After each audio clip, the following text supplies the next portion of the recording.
زیارمل خانه ته راځه دا تیږې وارول پرېږده. زه به تا ته ډېره یو مهمه خبره وکړم. کومه خبره کوې؟ هغه مهمه خبره دا ده دا سیند وینې؟ هو ښې پاکې اوبه دي پکې. نو که چیرې موږ تاسو د شپې ورځې کې یعنې یوه شپه یو ورځ کې 5 ځلې په دې پاکو اوبو اودس وکړو او 5 وخته لمونځ ادا کړو، آیا زموږ او ستاسې په عملنامه کې به څه ګناه یا څه پاتې شي؟ نه هېڅ به پاتې نه شي. ډېره ښه خبره دې وکړو بریاله. الله پاک دې مو تاسو ته د 5 وخته مانځه کولو توفیق راکړي. آمین ثم آمین. نو راځه چې ځو.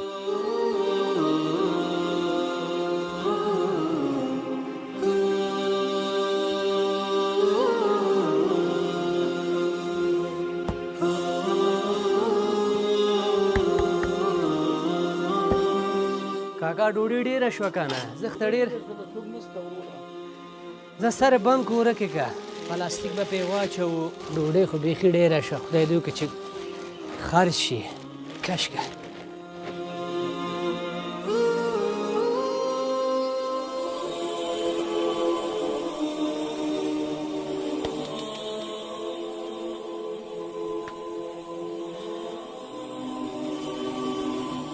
کاکا دا به څنګه شي؟ ډوډۍ م ډېر پخه کړه، خریدار نشته، دا به څو دقیقې بعد وچ شي. والا بیخي جګرخونه سي څه وکړو په خدای، بیخي در په در یو هېڅ معلومات نه لګي. راځه خدای مهربانه ده، هر څه کې به خدای پاک برکت واچوي. خدای خو مهربانه ده انشاءالله انشاءالله. سلام علیکم. څه حال ده؟ ښه یې صاحب؟ خیر قراري ښه.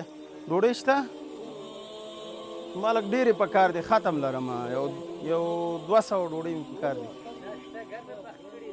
ها صاحب ما ته یو 200 ډوډۍ برابر یې که.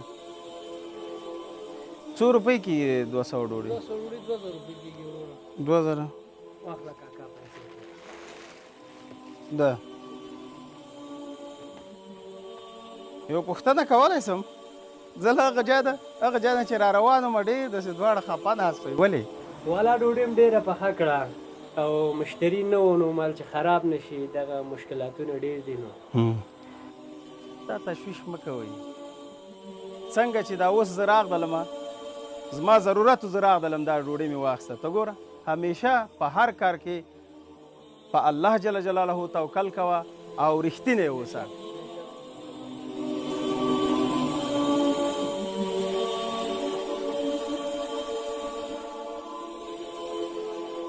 رحمینه کور کې مې مور هم مریضه ده او د ماشومانو د فیس وخت هم پوره شوی، وړه هم کور کې نه لرو.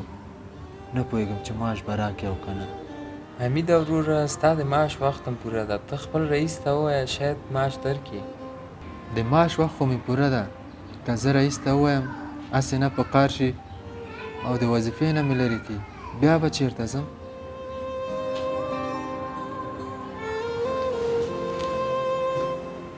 ټول ورځ په غیبت باندې وخت تېری، دې نه څه جوړېږي.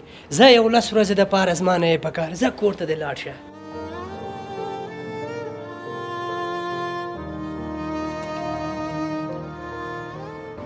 ما سره خو کرایه هم نشته او وظیفې نه یم برطرفه کړم.